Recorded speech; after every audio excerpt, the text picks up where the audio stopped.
How would you describe depression to someone who's never had it? It almost feels like a physical thing that's weighing down on you. Like being covered in a wet blanket of sadness, but there's no way to take it off. It's so heavy that you know you can't do anything about it, so you just let it suffocate you. And it makes everything you enjoy less impactful. Colors seem dim. Food tastes bland. The song that meant the world to you now seems meaningless. Every positive thing is diminished.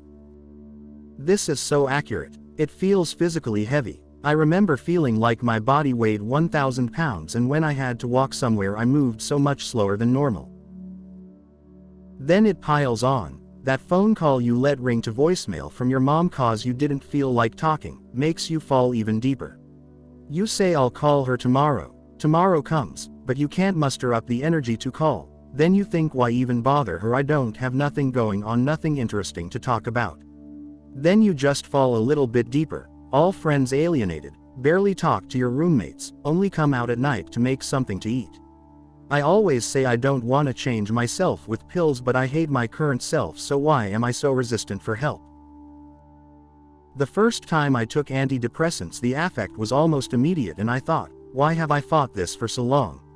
I've been on antidepressants for 10 years and they have made all the difference. I stopped taking antidepressants sometime during high school, and now, 10 years later, have just started taking them again recently. Holy shit, the difference it makes. I'm more social with family. I agree to go out and do things more often that I wouldn't have done a year ago. I'm able to roll out of bed without hitting snooze as much, and I've started to be more mindful of my alcohol consumption and junk food intake as well. Highly recommend. I remember once, I was playing my favorite sport, getting good exercise but still feeling empty as I was playing. I was thinking of that empty feeling while hitting the ball in the middle of the game. That was kind of an epiphany for me that this is something seriously fucked up. For me it was fatigue that was so intense I would avoid even going to the bathroom for as long as possible just to stay in bed. The second thing was this dark awareness that there isn't really anything that I'm longing for that would make a difference. For example, when you have a flu or something and you lay in bed feeling like crap, you know that in a couple days you will feel better. When I was depressed, there was no relief to look forward to. No light at the end of the tunnel. I couldn't think of a single thing that would make me happy. Edit. I can't believe how many people have responded to this, and not because it isn't a common issue. I'm shocked I have worded my answer in a manner that has resonated with so many, and I hope you find your way to a better life just like I did. Those who have experienced the same despair are so eager to help that it is heartwarming to see all the effort and advice in the comments. It's really tough because the things that help with depression are the things that are suddenly so hard to do. Depression makes the world curl inward as I try to conserve enough energy to take care of hygiene or the most critical tasks. I can logically recognize that going outside for a short walk or connecting with a friend or cleaning my home or doing therapy are the right things to reduce the severity. But there's such a long lag before there's any payoff, during which those things have to be done almost by force because my neurological system has stopped sending my brain reward feelings, that it's very hard to keep at them. My last major depressive episode took 5 to 6 months before I started to see some improvement. For people with less support than I had or even more severe depression, it can take longer. I hope you find what works for you. Less than 3 in another comment. I mentioned that having been through this a few times before has helped because I have experienced that things can get better when my brain has turned off the hope.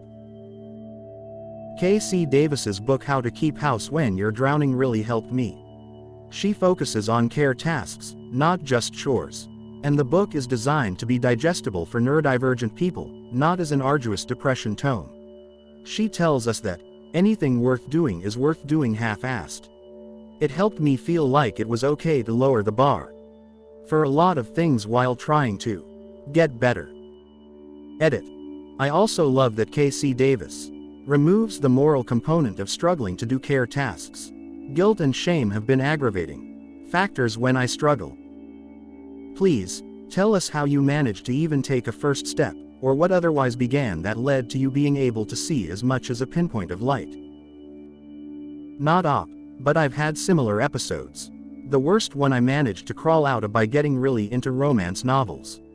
The plots are formulaic, The genre conventions require a fully happy ending, and so it was really easy for me to just read a romance novel and not need to worry about anything else. I knew I was safe because nothing bad would happen in the book, and that gave me permission to feel the emotions.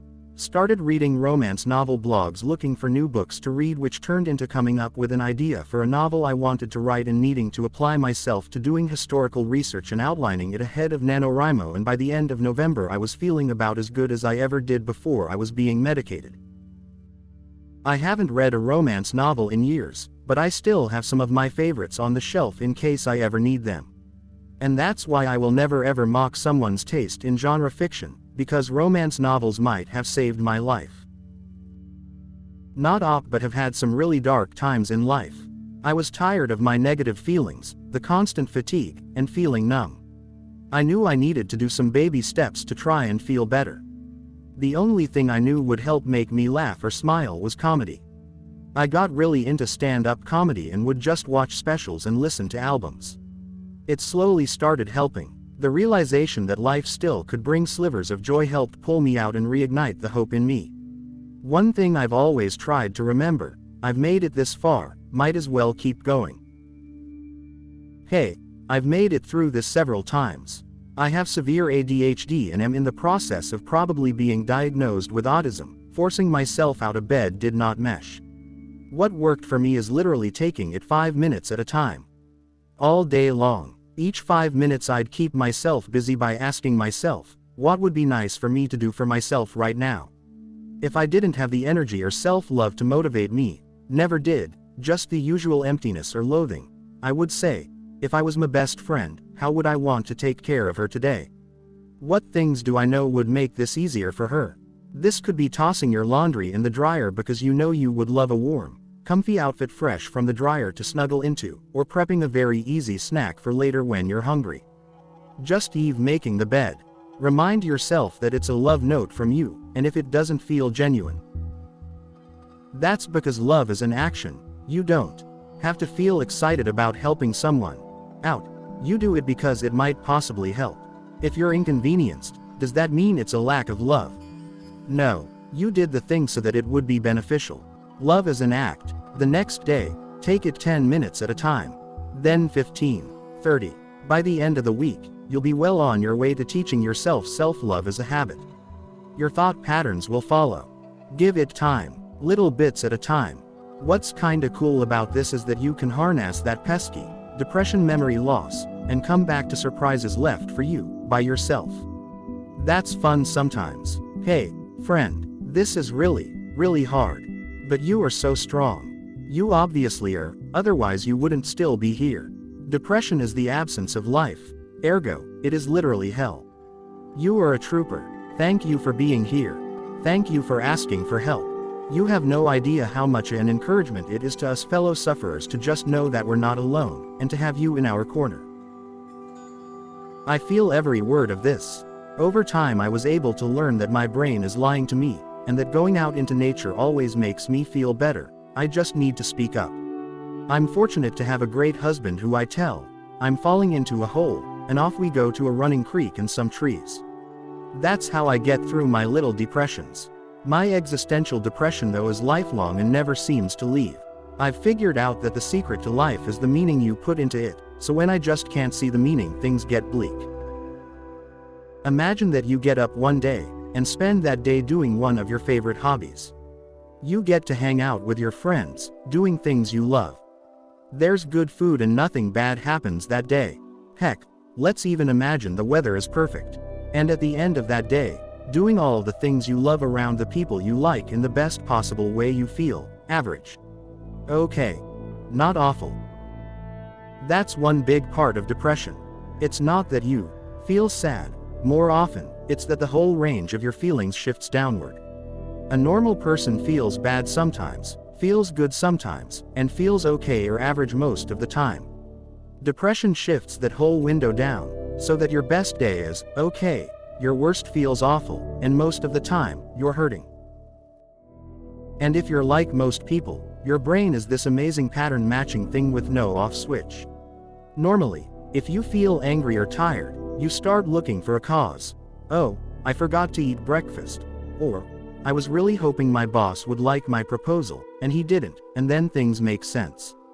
But if you're depressed, you feel awful all the time for no clear reason at all, and over time, that alone is pretty distressing. I've said it before. Feeling fucked up when you're in a fucked up situation doesn't mean you're a fuck up, it means you're a human being. If your dad has dementia and your mom can't walk anymore and you just put down your dog, you should feel awful. But when dad's got caregiver and so does mom and you have a decent job and your spouse loves you and you still feel awful all the time, that's depression. And your tireless pattern matching brain eventually says stuff like, hey, why don't you blow up your job, marriage, friendships, that way at least the way you're feeling right now will make sense. Or, if things go on long enough, your brain will say, we're hurting all the time. We tried doing things we like, and we still hurt. We tried not doing things, and we still hurt. So clearly, the reason we're hurting is that we're still existing. What if we could change that? This is one of the scariest things I've ever felt in retrospect. The fact that I wasn't scared of the end, just that it might not work and I'd end up being physically unable to try again. I guess it's ironic in a way that my brain prevented my suicide because I probably wouldn't even get that right. Yay, the one time I tried to kill myself, though, it did come with like blazing clarity that I didn't actually want to die, I just wanted to feel something more than the nothing I felt every day, and in that moment I felt very afraid. I called my psychiatrist cell BC, I couldn't think of anyone else who would care, and told him I took all my meds but didn't want to die. He called an ambulance. And here I am 8 years later, and I feel a lot of good things now. Just wanted to say that I'm married to someone who had this kind of depression. She's told me how she had these feelings. But she didn't act on them, and we got past some rough stretches. Along with finding a good medication, she got better about taking care of herself mentally and physically, and she got some time to move past traumatic shit. Now I just realized we've had a couple years where her mental health is actually good. I can tell that she's enjoying life in a way she couldn't before, and I'm so glad she kept going through the tough times. I believe you can get there too. Sue, my cousin's boyfriend, recently shot himself in the head over the fact his children were being kept from him. It didn't work. It was a temple shot. He was in a coma after brain surgery. His fingers would twitch and his eyes flutter when sedation was turned down. This was around 2 weeks ago. She sent a video recently. They took him off of the vent and had him sitting up. He could not respond to commands and his eyes were pointing away from each other just a bit off center. It was as if he were looking around you. But it was very apparent to me that he was missing a large portion of whoever he was. He literally looked like a zombie. It was one of the most heartbreaking and overall disturbing things I have ever seen. In the off chance he is still aware in a somewhat conscious way, he could be trapped. The neuro said that he would require lifelong care, and if he did come back in even a limited capacity he would have severe mood issues and cognition problems. I have often thought of killing myself too, to just make it stop. Overwhelmed with grief of having no purpose, a malfunctioning sense of self, and physical pain, daily migraines for years. But this made me focus on the reason why I did not, and still do not, follow through. Failing and being like this guy, just a nearly hollow bag of meat. I really hope he isn't in there, locked away. Fuck. Even when our thoughts torture us, our bodies break, and we find solace in contemplating our deaths, we still get to say yes or no. He can no longer do this. So please, use this as a cautionary tale for logic when you feel cornered and trapped. You don't want to hurt others even though it can be hard to care, and you definitely do not want to end up like this guy. Possibly literally trapped. The night is darkest before the dawn. The sun may not feel warm, but you still get to watch it come up. You still know it exists. Please reach out for help if you feel yourself slipping.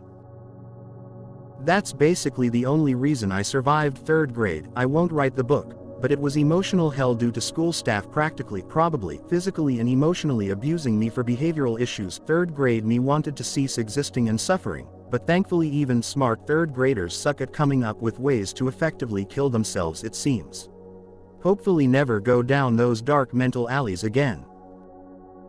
This is basically the entire premise of the "to be or not to be" soliloquy from Hamlet.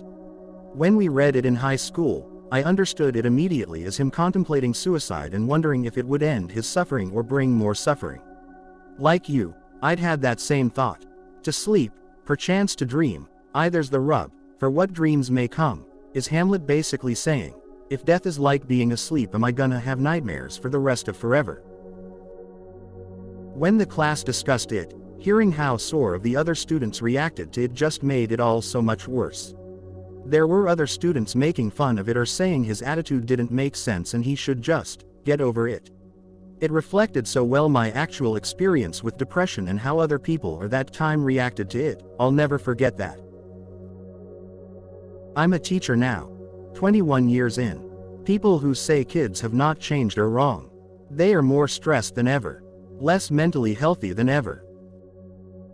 But damn, do they have skills and knowledge that we never even approached. They are still kids. They still do dumbass kid stuff. They still destroy each other socially because that's just part of growth. But holy crap, are they better about serious mental health issues than they were even when I started teaching. When someone speaks up, nobody drills them for it.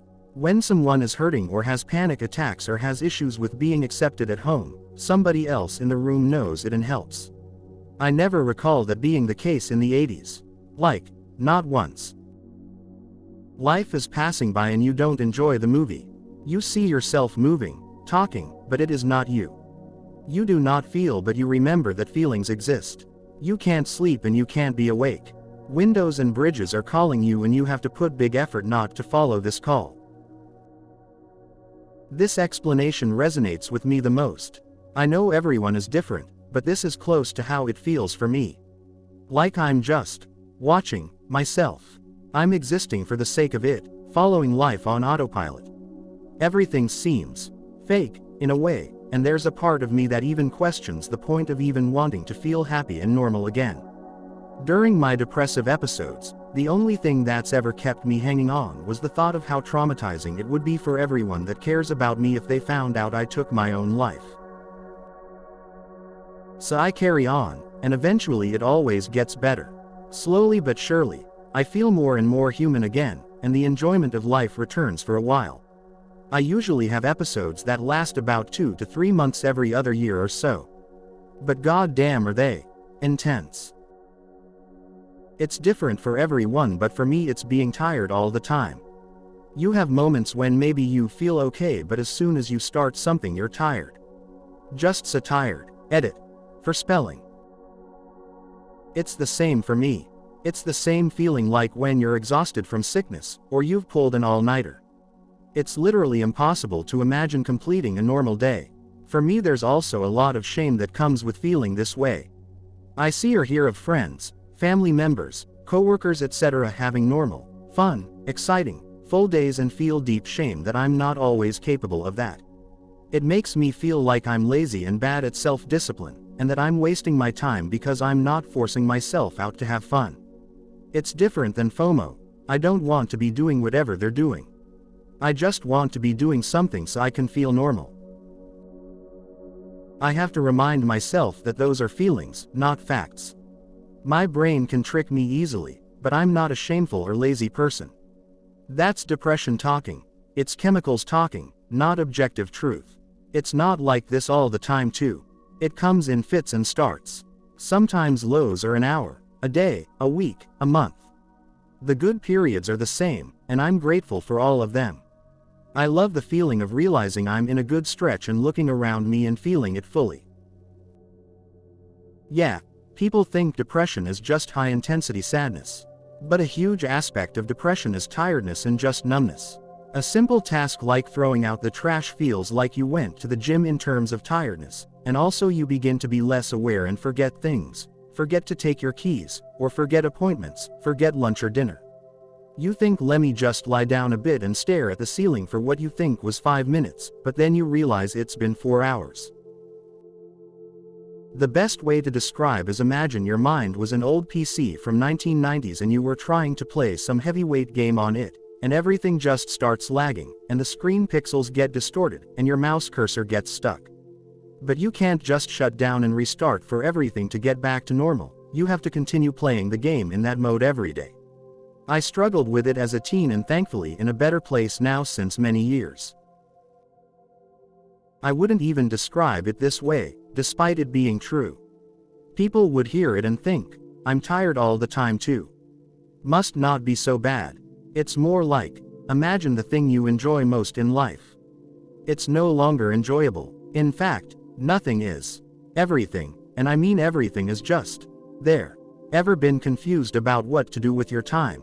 It can be frustrating. Maybe just take a nap. A nap would be nice. Well, that's how you feel all the time. Extrapolate the desire to do something, but also not find anything enjoyable, for years at a time. Welcome to MDD. 1. Everything feels overwhelming. At my worst, something as simple as emptying the garbage 60 seconds at most felt like such an ordeal that I couldn't bring myself to do it. So I'd let it sit for weeks. 2. On a scale of 1 to 10, most people wake up at a 5. Good things bring them up, bad things bring them down, but they're comfortably in that middle zone. When my depression was unchecked, my default state was 2. So even if something absolutely amazing happened, it still only brought me up to a 3 or 4, and only temporarily. Once the high wore off, I was back in the gutter. 3. You lose interest in your hobbies. You lose the motivation needed to find new hobbies. You find yourself with a free evening, and you could spend the entire thing just spinning around in your office chair, staring at the ceiling, because you don't feel like doing anything. When my partner left last year, I knew that I couldn't look after a house with my depression. The dishes could sit in the sink for weeks and it was like a mental block for me. I would see them but not be able to do anything with them. Same with tidying the house. Empty bottles would sit on my floor for weeks and I'd just walk past them. Then I'd get more depressed that the house was a mess. Viscous circle. My solution was to throw out all the dishes and knives and forks and but paper plates and plastic cutlery. Just throw it away after no mess. It's a nothingness. Someone from my old school killed herself and my mom said, I can't imagine it life.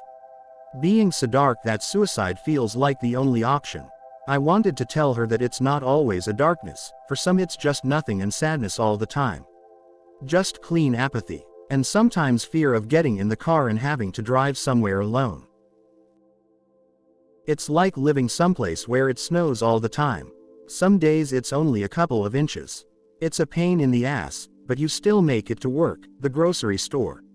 Sure, maybe you skip the gym or your friend's birthday party, but it is still snowing and who knows how bad it might get tonight. Opening parenthesis ... closing parenthesis. Some days it snows a foot. You spend an age shoveling out your driveway and are late to work.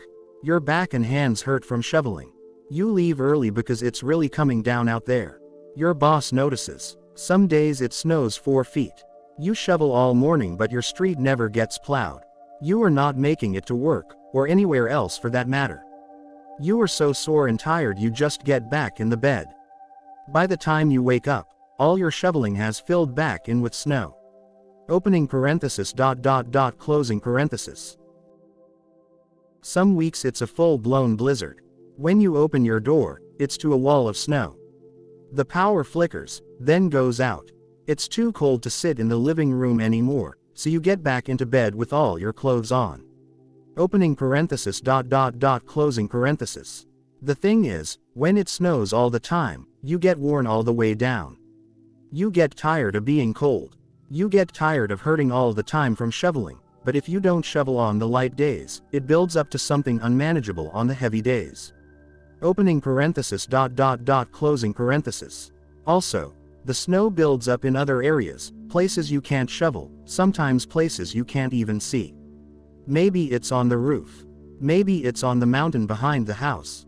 Sometimes, there's an avalanche that blows the house right off its foundation and takes you with it. The neighbors say it's a shame and they can't understand it.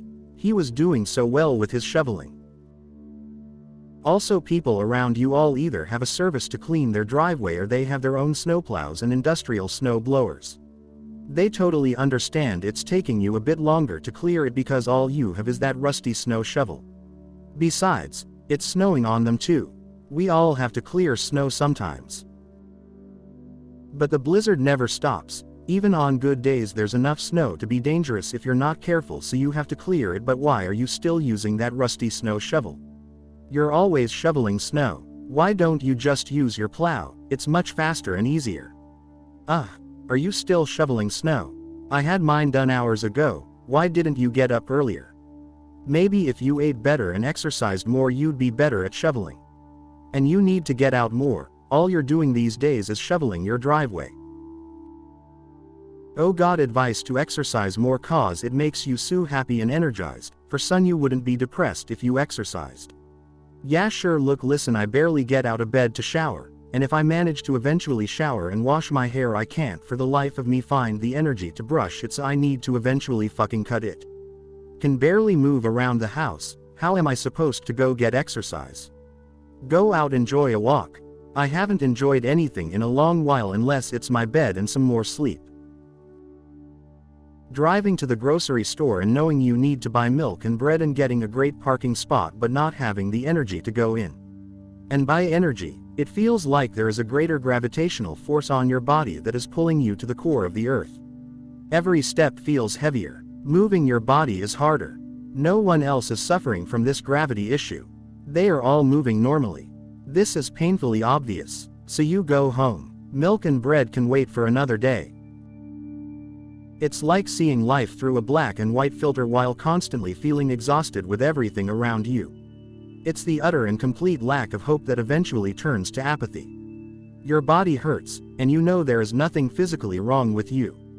You are so tired, but sleep doesn't happen at all, or when it does it feels like you can't wake up, and at that point you don't even really want to. There is this nagging emptiness inside of you, kind of like hunger, but nothing can fill it up and eventually, you go numb. If you do get sick, you don't bother going to a doctor because you hope whatever you have finally just gets worse and kills you in a way that you will feel guilt-free over. That's what it felt like for me, at least. It's like being in a dark forest and you have a flashlight that doesn't work. And you can make out the glimmer of light from other people in the distance wandering the forest with their flashlights working perfectly fine. And you try to hit your flashlight to make it work, try changing the batteries to see if that's the problem, but you just can't get the flashlight to work. So you're left with seeing other people around you enjoying their surroundings with their flashlights, the trees, the rivers, the wildlife, while you're just left alone in the dark. Tired of life and being too tired to improve it. Everything becomes a chore and you feel as though there's no hope and that your life is stagnant and will remain as shitty as it currently is.